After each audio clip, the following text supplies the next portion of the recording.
Welcome to Employment Law Today here on Talk Radio NYC. My name is Eric Savra. I'm an employment law and business law attorney and host of the show every Tuesday evening at 5 p.m. 5 p.m. to 6 p.m. that is Eastern Standard Time. The purpose of the show, as I've mentioned in prior weeks, is to help business owners out there that are struggling with the pandemic, mainly involving issues of employment law, business, or other professional services that they can benefit from. And so in this spirit, I often invite guests every week who can speak to issues such as strategic planning, tax and accounting, employment law, employee relations, anything that can help you as a business owner to thrive and to get ahead during these trying times. So on that note, I'd like to welcome my guest tonight, and I will first read an introduction about her, but first I'll actually welcome her to the show. Her name is Susan Ganz. She is the founder of Ganz Strategic Solutions. Susan, welcome to Employment Law Today. It's great to have you on. Thank you so much for having me, Eric. I look forward to the conversation. Oh, my pleasure. Same here as well. So Susan, just if I can give a little bit of an introduction for our audience tonight. Susan Ganz founded Ganz Strategic Solutions to make a lasting impact on the global business community. As a business strategist and strategic chief of staff, she works with senior level executives on their organization's key strategic initiatives to improve productivity and profitability. Bit of a tongue twister there, if I may.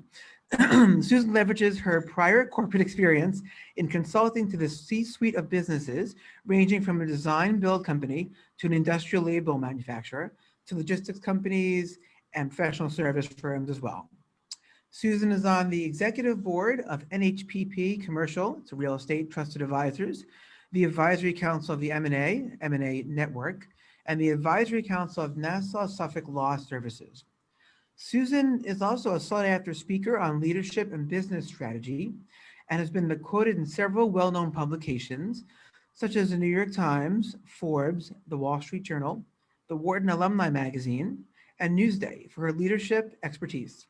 She is host of her own web show called REST, stands for Resiliency and Empowerment Seminar Today, where Susan highlights the journeys of businesses and nonprofit leaders. Susan holds the BS in clinical psychology from Tufts University and has her MBA from the Wharton School in Finance and Strategic Management. She also holds a Certified Family Business Specialist, or CFBS, designation from the American College and lives in Long Island with her construction law attorney husband and their 2 daughters. All of which to say is that Susan is very well versed in her topic and really knows her stuff. So Susan, once again, really great to have you on the show tonight. Thanks again for being here. I appreciate the warm welcome and that kind introduction. Sure, my pleasure. So in terms of our topic tonight, Susan and I threw around for this episode, which is, by the way, our 10th episode of Employment Law Today. We're talking about business development in the 2D world of COVID and methods for staying engaged with clients, customers, and your employees. So with that, I'd just like to talk a minute about the topic, if I may, and then, of course, jump into some questions and discussion with Susan. If that's okay. Sounds good to you, Susan? That sounds like a good plan. Okay, great. Pardon me, I got a tickle in my throat tonight. Bear with me if I just get a little water. Always a good thing to do on the commercial, but in any event, topics for today, basically, as I mentioned, business development in the 2D world of COVID. And one of the many challenges facing business owners during the pandemic has been the isolation effect of lockdowns, limited in-person events, the on and off nature of quarantine, and basically the removal of traditional means of business development, such as live networking events, or giving live presentations, or just general luncheons with clients and colleagues, face-to-face presentations, etc. I think these things have often been taken for granted now that we've been without them and not had them for the last 8 or almost 9 months now. And so I think many business owners are seeing how impactful living in a 3D universe was for gaining new business. So the question becomes, what does successful business development look like in our 2-dimensional world of Zoom, FaceTime, phone calls, WebEx, etc., during the COVID-19 pandemic? And also, most importantly, what are some strategic ways to stay top of mind with your customers and your clients during this time?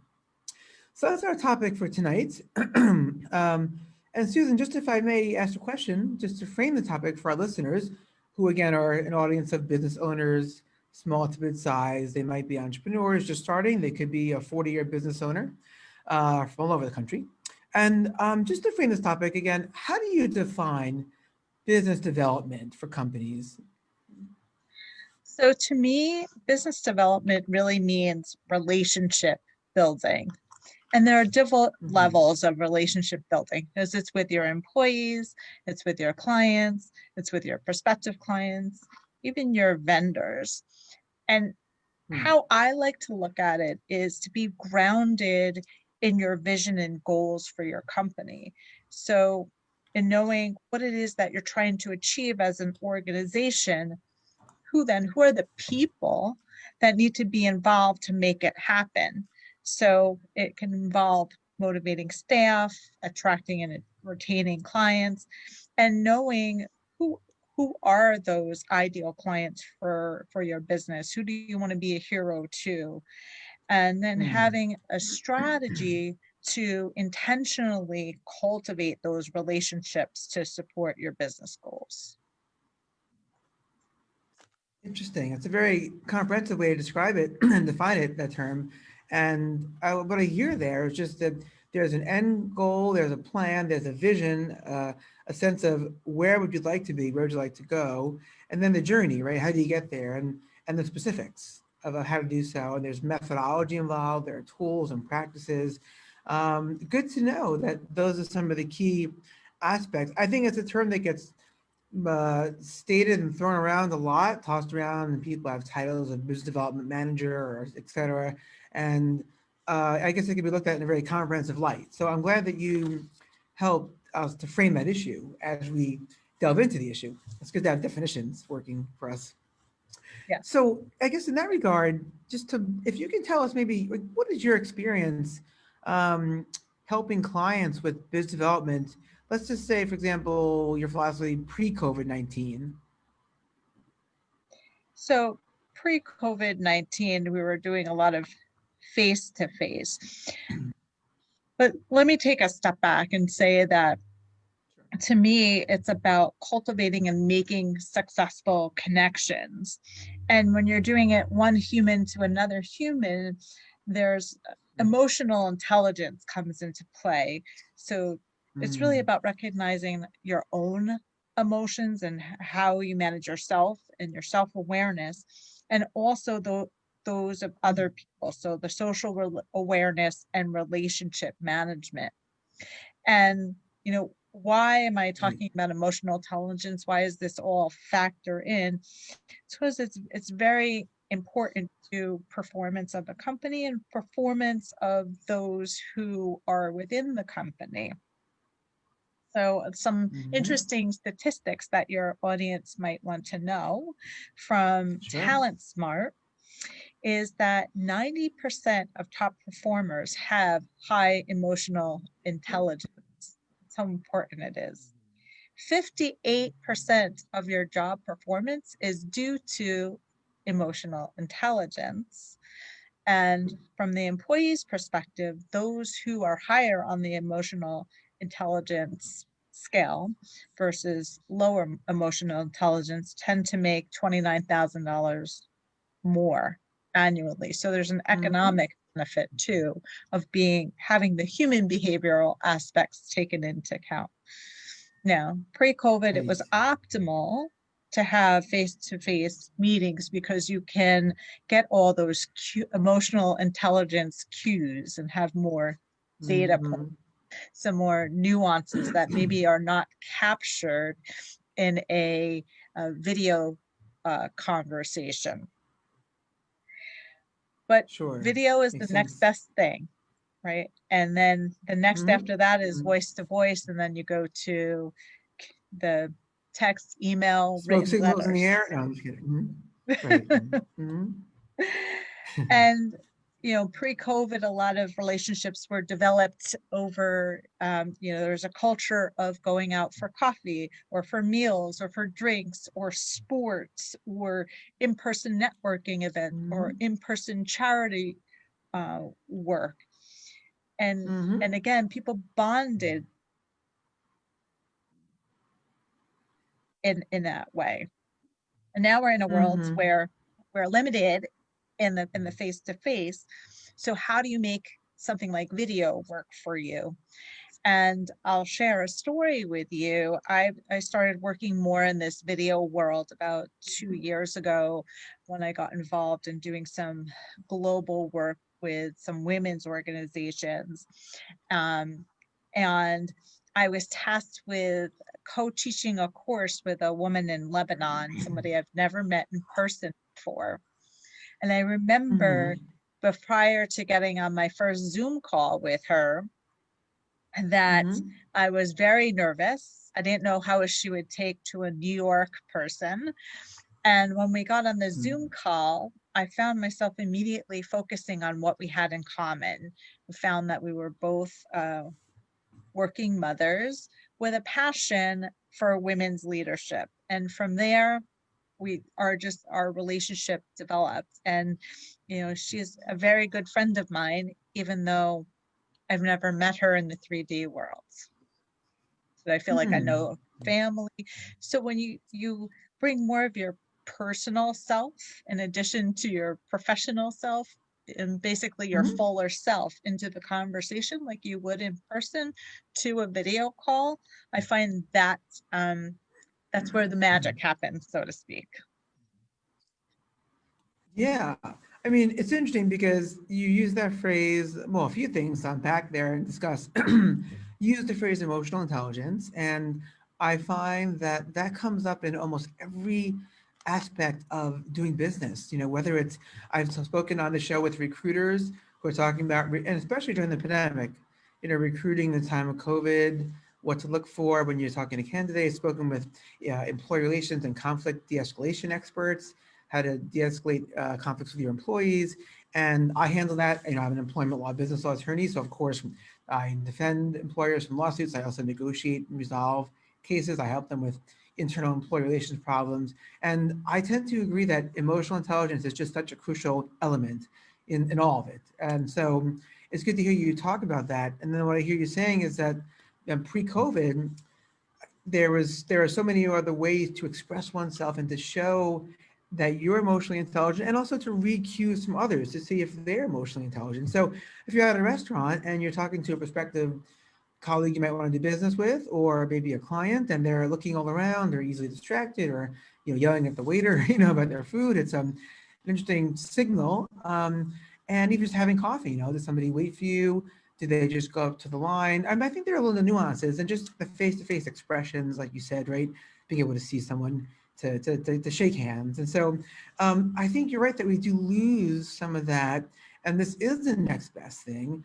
But so as I heard you talk about the importance of that, also just the point you made about, doing global business, that just strikes me that, even pre-COVID, the two-dimensional world of networking, of marketing, of, sales generation, revenue connecting, it's not new to COVID. It's much more frequently done now. It's more prominent, but certainly if you're doing business with clients and colleagues in Tokyo, let's say, you're not going to go to Tokyo for coffee. So, and I think that's just some really good points that you have been doing business development in both, pre-COVID and during COVID through Zoom and virtual means. And it's good to also have the perspective of why in-face is ideal, if possible, face to face. And hopefully, God willing, when this pandemic is over, knock wood, which I know sometimes feels like forever, but I know it will come, that we'll all be able to meet again, in that regard. And I want to ask you, of course, more questions and give you time. We have lots to cover. We have a commercial break in less than a minute, and I thought this might be a good, perhaps, breaking point before I ask you for more feedback and a couple other questions.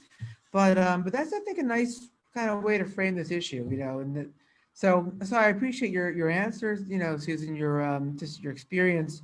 And when we come back, we'll talk a little bit about why virtual business development is so critical in our current times, and how we can use FaceTime and Zoom and video chat in just various ways and overcome obstacles that we may have to those mediums. So I'm Eric Sauver, again, employment law, business law attorney at the law office Eric M. Sauver, host of Employment Law Today. I'm here with my special guest tonight, Susan Ganz, business strategist and founder of Ganz Strategic Solutions. So stick around, we'll be right back. You're listening to Talk Radio NYC at www.talkradio.nyc. Now broadcasting 24 hours a day.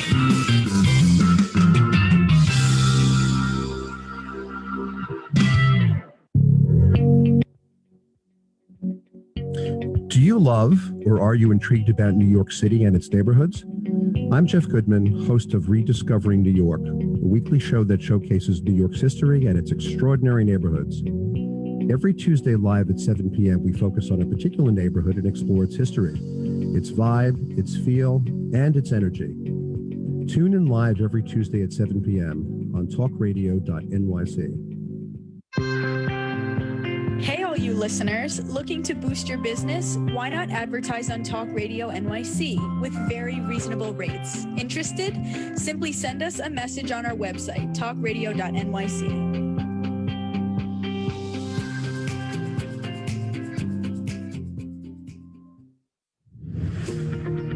Hi, I'm Graham Dobbin. Join me every Thursday evening for the Mind Behind Leadership here on talkradio.nyc. We speak to people from business, sport, military and politics, all around what makes a great leader. The personal experiences of what's worked and, maybe more importantly, what hasn't worked. So that's 7 o'clock every Thursday evening, the Mind Behind Leadership here on talkradio.nyc. Listen to real stories of real leaders. You're listening to Talk Radio NYC. Uplift, educate, empower.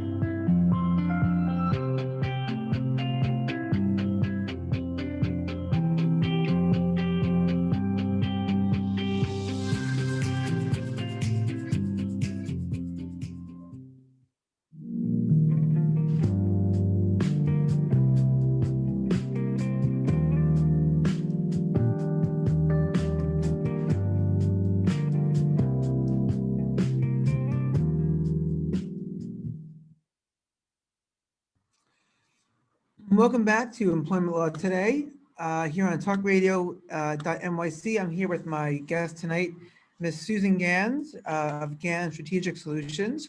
Susan and I, if you've joined us late, we are discussing the topic of business development in the 2D world, essentially how companies use certain methods they can use, that is, to stay engaged with clients, customers, and employees in the time of Corona. So Susan and I were just speaking, and just as a quick recap, we talked about the importance of business development in general, what it means to have business development for your company. We talked about how one's experience can be, how important it is to have ideally live in-person networking and lunches and presentations that can often showcase our personalities and our emotional intelligence, and how that's a bit of a challenge now with the virtual world, but not impossible. And Susan also shared about her experience as well, doing virtual business development and communication globally. So I just wanted to ask you a question, Susan. Interesting topic. I have just noticed that some businesses perhaps have fallen off of the radar. Colleagues I know who have not been focused on networking or marketing or staying connected. And I just wanted to ask you a question, like, why do you think virtual business development is so critical, if you think that, in our current time? I think it is absolutely critical to stay visible in front of your employees, clients, and prospective clients. And why I think it's critical is it has to do with human needs. And right now, the two biggest human needs are, borrowing from Tony Robbins, is that people seem to want to be fulfilled by connection and certainty. So because we can't meet in person, doing video calls or 2D type of connection is a way of relating to one another during this time. And by having the regular interaction, that satisfies that need for certainty and provides some structure that people are looking for during the uncertainty.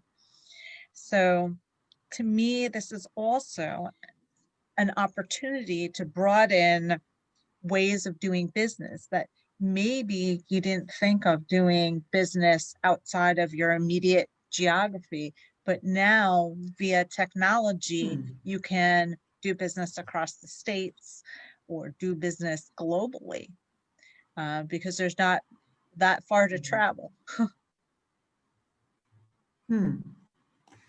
Yeah, it's interesting. They always say, right, with every cloud, there's a silver lining, and and so forth. And so, I can certainly see how it's I think a good point to make that now, while we're in some ways we're limited, in other ways we have some new, like you said, like geographically we're almost boundaryless. I mean, of course that varies. So I practice employment law, business law. I'm an attorney for business owners here in the New York area. I can't practice per se in, let's say, Kansas because I'm just not licensed there, but especially with what I do. But certainly many businesses out there listening tonight, if they're, for example, in sales of certain products or services, and they've been focused very much on, let's say, their own internal state, could be a chance to go into, let's say, e-commerce if you're in a product-based business, or to join networking groups that meet at, say, 7 a.m. that maybe you didn't want to, get up at 5:15 a.m. to, get ready and catch a train to get to. And now it's, depends on how fast you get ready in the morning. Maybe you get up at 6:20, 6:30, and you're, just ready to kind of roll. And you just basically your commute time is now, depending on where you are, it could be a minute, 30 seconds, to your study, your den. I think that's a really important point to make because I think, people tend to, they need to look at some kind of silver lining to this because this is, let's face it, a very rough time.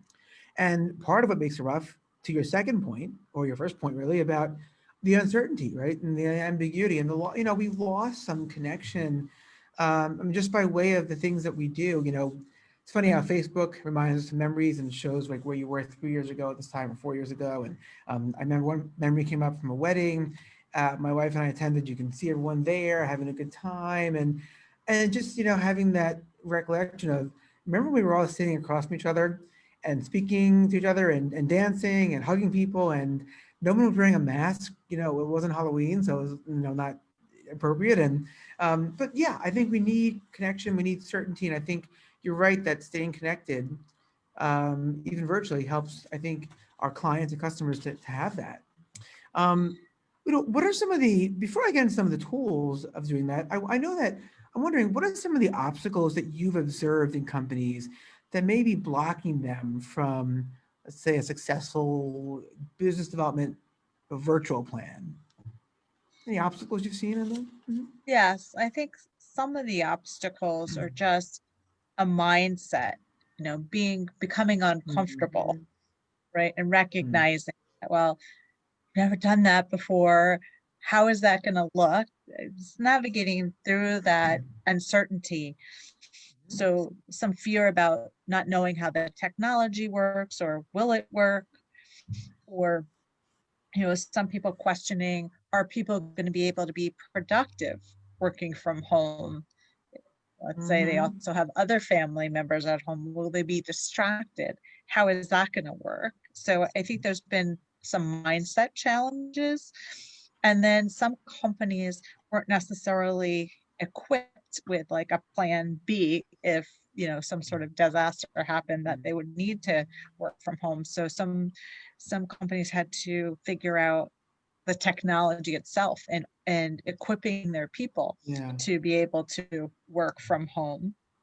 So I see that as a challenge. And I think another real challenge is to recognize that now we're spending even more time in front of screens, and there's a little bit of 2D fatigue, as I'll call it, because it is more exhausting to have meetings over video, because you are really intently focused trying to process all of the body language and making the eye contact, and it's almost like compressed kind of time to do all that, and you're body and mind. I know after a day of being on video and phone calls, I'm more exhausted than the in person.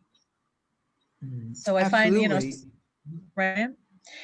And, I'm I sorry, you're find saying it. maybe, yeah, I was saying that, sometimes you might want to alternate even just having some phone calls in addition to the video calls, just so that you don't get so tired. Right. It's interesting, Susan. I mean, and the reason why I ask this question, I ask the question a lot about obstacles whenever I have a guest on the show, is because I find that if we can name and label the obstacles that are keeping us, holding us back from doing what people advise us to do, whether it's hiring a CFO outsource for your business, or whether it's going through your books, or things that we know we should do, cybersecurity.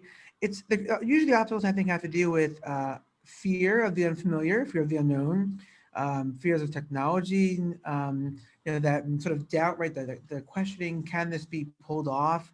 And so I think it's important to, as you just did, right, to name some of those obstacles.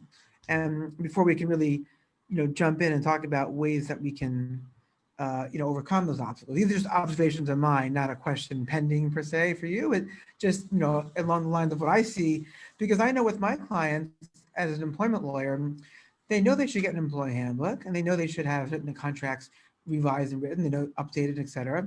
And so often when they don't, and they call me and they say, I want to, and then they hold back. And then I ask, what's holding you back here? Sometimes it's a financial misconception that something's going to cost more than it will. And like equipping their employees with laptops, and they think, oh, I don't have the money for that. And then they find out they're mistaken. So, it's really important. Yeah, good to name those obstacles. I suppose I was going to ask you too, perhaps what are some of the ways that your company, right, Ganz Strategic Solutions, how do you help business owners to, or I guess, overcome those obstacles and successfully navigate business development in this COVID time? So I always like to ground the companies and people I'm working with back to what are their vision for the company, what are the goals, what are the values of the company, because I think those are like the rock solid foundation. And then it's about how do you align your strategy for growth or branding your company or marketing or outreach with that vision. And then to me, it's about developing a plan of, well, who do you want to connect with in terms of employees or clients, prospects, centers of influence, and the like. And then identifying, well, how often do I want to make sure I'm communicating with these different stakeholders? And then it's, how do you want to connect with them? Is it an email? Is it a phone call? Is it a video chat? Or in person, when we could go back to that? And what are the key messages then that you want to deliver with each stakeholder? So you can imagine a grid being formed. And, think about, well, what's the different purposes? Because sometimes when we're communicating, it could be about informing. It could be about educating. It could be related to the sales cycle. It could be to service, or simply to bond and connect. Interesting. So what I hear is that there are a lot of different goals and different, I guess, whatever your purpose is, may inform and define what your method of business development might be, what your strategy, your plan is. And I'd love to get into this more with you when we come back. We have to take another commercial break, Susan, so we're back in a moment. So folks, you're listening to Employment Law Today, weekly show I host on Tuesday nights from 5 p.m., 6 p.m. Eastern Standard Time here on Talk Radio NYC. And my guest tonight, Susan Ganz of Ganz Strategic Solutions. So stick around, we'll be back in a couple minutes. You're listening to Talk Radio NYC. Uplift, educate, empower.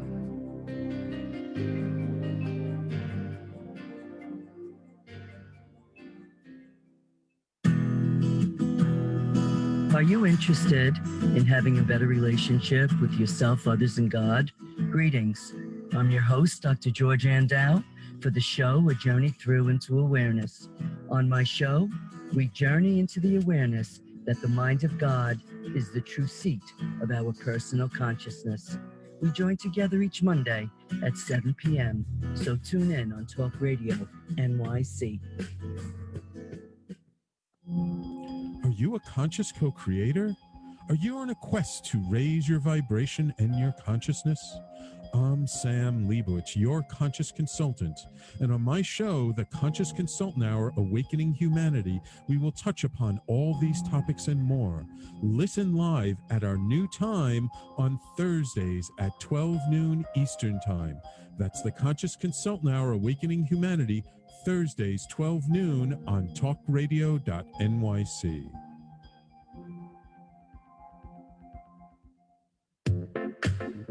Are you a curious person, always asking questions?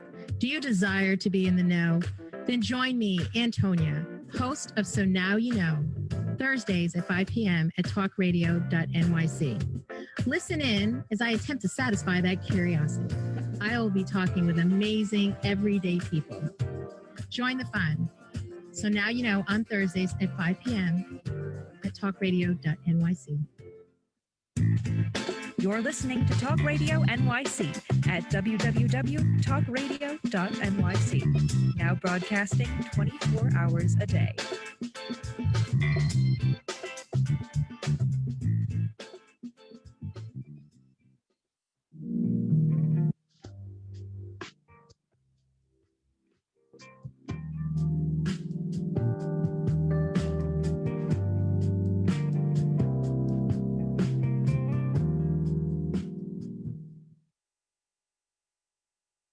Welcome back to Employment Law Today. I'm Eric Sauver, host of the show and also an employment law and business law attorney. I've been helping a lot of companies navigate employment law issues during these trying times of COVID. And that sparked my interest in having this show so that we can have special guests, talented guests like Susan Ganz, who can share with us helpful information as we navigate business during these challenging times. So Susan, if I could just pick up with you, maybe you talked about a business development plan having, for example, a strategy, knowing one's goals. I was wondering if can you give us perhaps a corporate example, let's say, of say a company, a corporation, how might you help them with like a sample strategy for business development during these times? Sure. I think, in terms of business development now, it's about, again, I'll go back to the vision and the goals. So I'm thinking of one firm where they didn't necessarily have a formal structure or plan around how they wanted to do their sales pipeline, because in the past everything was coming to them to through referrals. So to get to the next level required some process to be done and some intentional focus. So really mapping out, well, who are the types of clients are those? So having an avatar, if you will, of who are those ideal clients, and then determining, okay, where do those clients, quote unquote, hang out?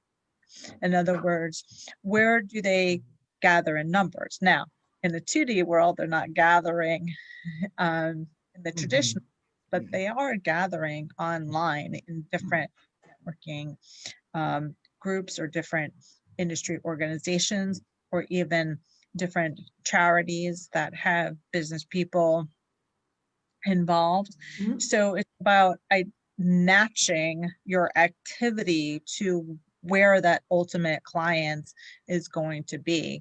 And in the case of this particular client I have in mind, it was about getting to other business owners. So it was identifying where are the business owners that the CEO wanted to get to hang out. Groups like Right. Vistage and other kind of CEO groups. I think that's a great example, just in terms of like knowing, like you said, your goal, and then like who are your ideal clients or your ideal customers, and then how do you, I hear a who, what, and a how, and a where, sort of like, who are they, or what are they, where are they, and how do you reach them? And I heard you talk about some examples for each of those, categories. And I think it's an important point. It's interesting. It reminds me of something I read recently. I think it was an article online, talked about how many business owners get sort of stuck in a rut of a familiar client base, and either they're not reaching out further beyond their potential. It may have been actually my good colleague and friend Nina Kaufman, business law attorney and consultant, who may have written this, I think, now in an article, now that I think about it. But in any event, it's just this idea that we need to sometimes look like, where do they want to be? What kind of clients do you want to attract? And then where do they tend to be? So I think that's a great point. I know that, for every business that develops, you kind of look and say, okay, we want larger companies. So what groups are they part of? Where do they socialize in a non-corporate world? So maybe you're at the Princeton Club once or twice a week having lunch. If you're trying to attract the construction industry, or let's say mechanics, and maybe you want to hang out in a different type of chamber of commerce meeting or something like that. So but I like what you said. You made a good point there, that all right, people aren't maybe in their usual say spots, right, physically, geographically, but there are sort of places, right, niches being carved out online. So there are networking groups. So I think it's an important point to make, that we can easily look and see, well, where do our clients tend to network, and what type of events do they go to? What type of, say, marketing ads do they respond to? So that's really, I think, I appreciate that example. I think our listeners would as well, in that regard. And I also wanted to kind of ask you on this topic, we're talking about the 2D world of business development and keeping connected to our customers and clients. And I think when you and I spoke, we talked about another piece of this puzzle, right? Keeping connected to and boosting morale of your employees. Do you want to talk a little bit about that from this perspective? Absolutely. So people might have been used to team building and bonding and some of the casual, informal things that happen in an office environment. A quick, hey, do you want to grab a cup of coffee? Hey, do you want to get some breakfast? Hey, do you want to go to lunch? Or, hey, I have a question. Can I just walk by your office and show you? So now it takes a little bit more intention to create those sorts of experiences. So some things that I've seen done very well, some ideas for your listeners, is to hold things like virtual office hours. So you can let it be known on this date and time, I'm available if you're a leader. Can create virtual coffee breaks and happy hours. I've seen that. And fuse some fun too. Don't be afraid of that. I've played myself virtual bingo in a Chamber of Commerce event, trivia. I've observed teams doing wellness activities, like a team doing yoga or meditation or exercising together online. And then really it's about thinking through what kind of platform do you want to use to align with the message that you want to get across. So in other words, for example, if you want an interactive type of experience, you're going to want to have a video platform where you can interact with your audience. So not in a format where you're just a talking head, but where you can actually see individuals and hear their feedback, not just through a chat box, but visually as well, and through audio too.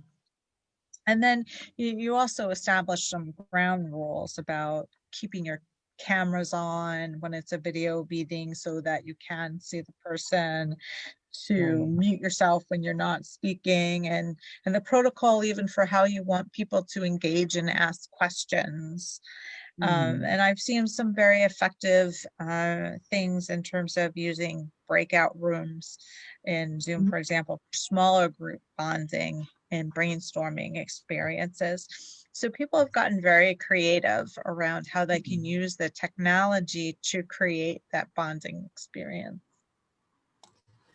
Interesting. And I think this is an important point because employees and employee morale is, very essential for business development. And if you're out there trying to, get a marketing campaign going or to promote your services or have employees put themselves out there, I think every organization needs its people. So it's good to hear those examples, concrete examples, because I think a lot of folks don't think of these things. To make an example or to say an example, virtual bingo. That one hadn't occurred to me, but I think it's probably easily doable on Zoom, with a shared screen and people. And I think to your point, you have to know your, your medium, what you're trying to do activity-wise. It's hard to play virtual bingo over the phone, right? But, perhaps you need a screen to see what's happening. So interesting, yeah, the exercise, yoga, virtual coffee hours, it's sort of like necessity, and they say is the mother of invention. And I think right now we Yes. have a need, right, for something that's kind of creative and fun. I guess for a lot of people, their creative and fun outlets have been stymied by isolation, by fear of gathering, by places closed down. So that's, I think, an important point to make and to explore. Have you had clients of yours who have asked you to help them come up with these type of events, the last 8 months or so, or? Some people have asked me, what can I do to engage with clients and prospects as well as employees. And, I also talk about appreciation events. So I'm in the midst of organizing something with the Chamber of Commerce that I'm involved in, where we're calling the event an attitude of gratitude. And we're going to have breakout sessions via Zoom and have people share what they're grateful for, and then also seek feedback of, what worked for them in this 2D world and what would they like to see addressed in the coming year. So I think that, yes, you're right with the creativity, and people forced to really think outside of themselves and to think of ways of how they can express appreciation and to engage others. Right. I think all important points. And I think one thing I heard you say just now is that these creative interactions, these either games or coffee breaks or virtual breakout rooms, they can boost employee morale. But I hear you also saying they can be used with your customers and clients, and that's an interesting point. And I mean, just an observation. I think that also comes back to knowing your customer base, knowing your clients. Your clients. Knowing their personality type that tends to come through your doors. So some might, for example, be very open to virtual yoga. Some might not. Some might. I think bingo is sometimes it's a very safe kind of universal, or online checkers or whatnot. But I think also, knowing your customers and clients can help to plan those activities. Wouldn't you think? Right? Like in terms of Absolutely, it's about again, it's the emotional intelligence piece of knowing the clients and also the demographics of your clients. So some demographics might not take to the technology as readily, while others will.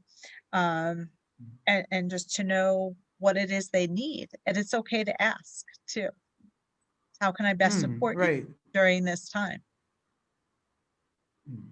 Comes back to that earlier need also, besides the emotional intelligence, Susan, of of how can I stay connected to you? How can I give you a sense of certainty that your needs will be met? I think all of our clients, customers, and our colleagues, everyone, our fellow men and women, they want to know that their needs will be met. And as business owners, we provide, or as professionals, we provide a certain service or product that meets someone's need. In your case, you're helping people with a need for strategic business, consulting and strategy and growth.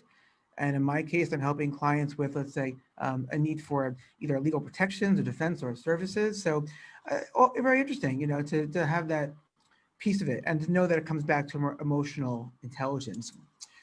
We have to take another commercial break. When we come back, I'm going to ask you about your own podcast webinar, REST, right? REST. Yes. If you feel like talking about that, I'd want to give you a platform to share about what you're doing out there. Some very wonderful things. So folks, stick around. I'm Eric Sauver, the host of the show Employment Law Today here on Talk Radio NYC. I'm here with my guest tonight, Ms. Susan Ganz, MBA from Ganz Strategic Solutions. Stick around. We'll be right back. You're listening to Talk Radio NYC. Uplift, educate, empower.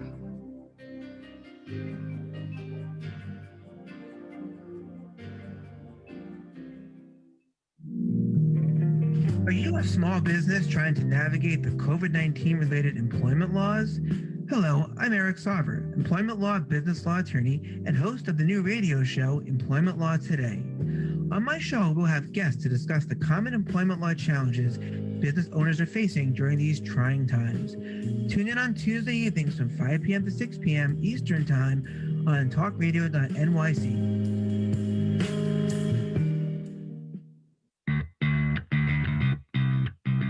Are you a business owner? Do you want to be a business owner? Do you work with business owners? Hi, I'm Stephen Fry, your small and medium-sized business or SMB guy, and I'm the host of the new show, Always Friday.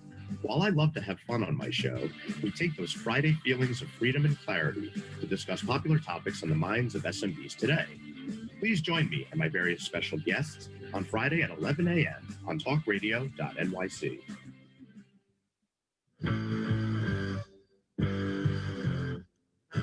Do you run or are ready to open your own business? Hi, I'm Jeremiah Fox. I've been operating and opening small business for the last 25 years, and I'm the host of the new show, The Entrepreneurial Web.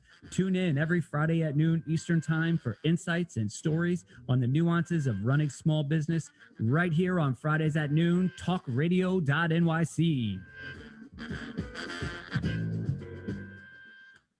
You're listening to Talk Radio NYC at www.talkradio.nyc. Now broadcasting 24 hours a day.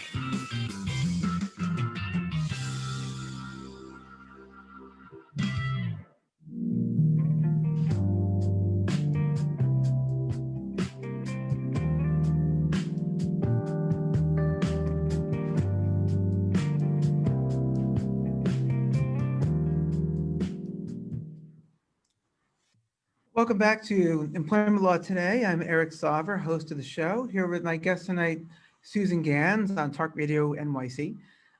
Susan, again, a pleasure to have you tonight. Really enjoying this back and forth discussion and seeing some themes pop out that are just really refreshing. I wanted to give you a chance to talk about some of your own endeavors, including your seminar webinar that you produce and that you're in REST, is it right? If I'm not mistaken. Can you tell us about that? Yes. So at the start of the pandemic, I was thinking about what are some ways that I can give back because I'm not a first responder. And I thought about, well, who's going to need support the most during this time? And thinking about small, mid-sized businesses, I thought about nonprofits. And then it came to me just sort of inspiration watching the late night talk show hosts and the television journalists working from home using the same technology that I had access to. And I sort of embraced my inner dream to be a talk show host and decided I can just create my own web show. And so, yes, it's called REST. I named it REST, sort of a play on words, and made the words work for Resiliency and Empowerment Seminar today. And the goal of the show is to highlight the journeys of the leaders of those types of organizations, to spotlight the organizations, raise the visibility, and also to put out some positive messages for people to know that there is going to be an other side and how people are, being resilient during the challenging times that they're facing. Wow, I think it's really important to have these days. People need to see modeling, to see that other business owners and other leaders are, they're doing okay, they're thriving, or maybe they're even not thriving. That's also important to see as well, right? People who might, let's say, be right? Sort of like I'm a leader. I've struggled. This has not been easy for any of us, including myself. Let me be vulnerable about that. And here's how I've taken certain steps to keep my business on track or go in a new direction. Interesting. It's funny how you got the mentioned the motivation from talk show hosts, because I've seen also plenty of my favorite talk show hosts, and I'm watching. I was watching Seth Meyers and Stephen Colbert the next day, because I'm not that late, but on YouTube. Working, filming from their home, the attic, their base, their room, and I'm thinking, you often associate them with a big studio audience, and so it's kind of refreshing to know, oh, it's not something that's beyond the realm if you have a camera, a laptop, and a will. Interesting. Yeah, for sure. So you said you spotlight journeys of business leaders and nonprofit leaders as well. Is that correct? Or Yes, yes. And what I found is, people are very vulnerable. I had one of my business school colleagues on there who at the beginning of the pandemic had to furlough his whole staff because his business is a business that requires people getting together in groups. And so he had to rethink his business. And he redirected some business to online, of doing engagement programs online, employee engagement programs online. And he also pivoted himself to be a business coach. So it's really about the resourcefulness and the resolve, but it's also about acknowledging, what are those challenges and difficulties that you're having as a leader, and involving your staff and helping to rally around the new way. Yeah, I think that's a great goal, to showcase that, because it's not just about showing what looks good, or, or an external, sort of facade that everything's great. And I think when people can do that, then when they can show or share their challenges, others can either empathize or get feedback. Comes again back to that, right? That emotional intelligence that's so crucial, that we don't really lose, if we have it, it's there. And it might be a little harder, it's like you said, to showcase and to pick up on and perceive in virtual sort of 2D world, but it's definitely there. And yeah, and what you shared, I've seen, I've witnessed colleagues of mine who are in businesses, let's say, that have been hard hit by this pandemic, and to watch them change and pivot has really been remarkable. And I think it's inspiring also for all of us to see that, because if you're out there tonight listening and your business, let's say, is struggling, maybe you're a restaurant and you need to go more towards curbside pickup, or maybe really you haven't explored online apps for placing orders and delivery. Maybe you're an old school restaurant that's been around for a number of years, or maybe you're a software company that needs to pivot in terms of what they're doing and getting into other fields. So I think that's terrific. And how does one watch your show if they wanted to watch that episode of Rest? And how would they? How would they? Is it on a station, or do you have your own Zoom YouTube channel? Yes. Thank you for asking. So there's a couple of different ways. You can go to my YouTube channel, which is Ganz Strategic Solutions, and the collection is there. Also my website, which is GanzStrategicSolutions.com, and Ganz is spelled G-A-N-Z, strategicsolutions.com. And under the news and insights section, you'll see the whole collection there. There's also a Rest collection, Rest tab, where you can see the latest 3 episodes. Interesting. And do you film them, is it every couple of weeks, or is there a certain amount of time, like a rhythm to when you film them, or? So I'm filming them on a weekly basis, and I don't do it live at this point. I record them and then I post them a few weeks later. Well, my hat's off to you, because I know doing a weekly show of any kind, it definitely takes effort and work, and it's definitely, I think, rewarding. And it also tends to go very quickly, and I know we have about 3 minutes left, and I thought maybe we could leave off. Well, you shared with our viewers already how to contact you, Susan Ganz, through your website, which is GANZ, GanzStrategicSolutions.com. I know that you also mentioned the name of your company, and I don't know if you have a phone number you wanted to leave with our guest. Is there So there's a couple business things number? I want to offer your guests, so they can reach out to me via LinkedIn. They can reach out to by contacting me through hello@GansStrategicSolutions.com. And I'd like to offer your listeners something special, that if they wanted to, do some planning around their business development or figure out ways that they can engage their employees or clients in a different manner, or some traditional things, I'm happy to do what I'll call a complimentary discovery session. And they can mention employment law today in the subject of their email. So that's hello@GansStrategicSolutions.com, and we can address whatever questions they have, and they want to plan for 2021. I'm here for that as well. That's terrific. I also like the idea of having them reference the show, and that's how they, they found you. And it helps me actually have the satisfaction knowing that A, my guests are out there and listening, and B, that they're actually reaching out, to the guest of the show. I mean, if I can be a conduit for people to listen, maybe they'll call me up for employment law advice as an attorney. Maybe they'll contact my guests. I think it's all about just sort of, sharing and being of service. So that's terrific, Susan. I want to just thank you once again for being on our show. We have about less than a minute left, so I'll end first once again by thanking everyone. Susan Ganz, once again from Ganz Strategic Solutions. Don't forget about that consultation that she offered, very generous offer.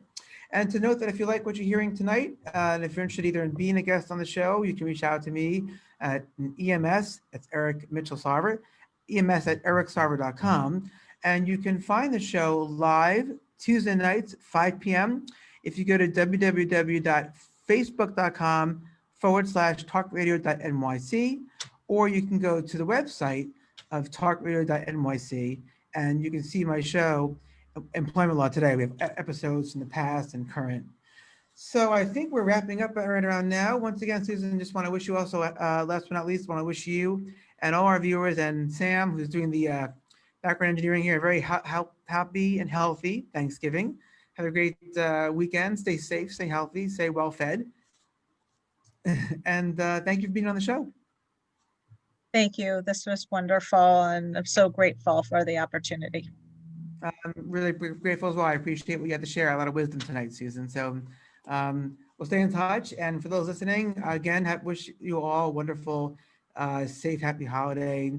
And hope you got some good nuggets tonight. So stay tuned for the next show up tonight. And once again, I'm Eric Sarver from the law office of Eric M. Sarver, host of Employment Law Today. Thank you all and have a great night.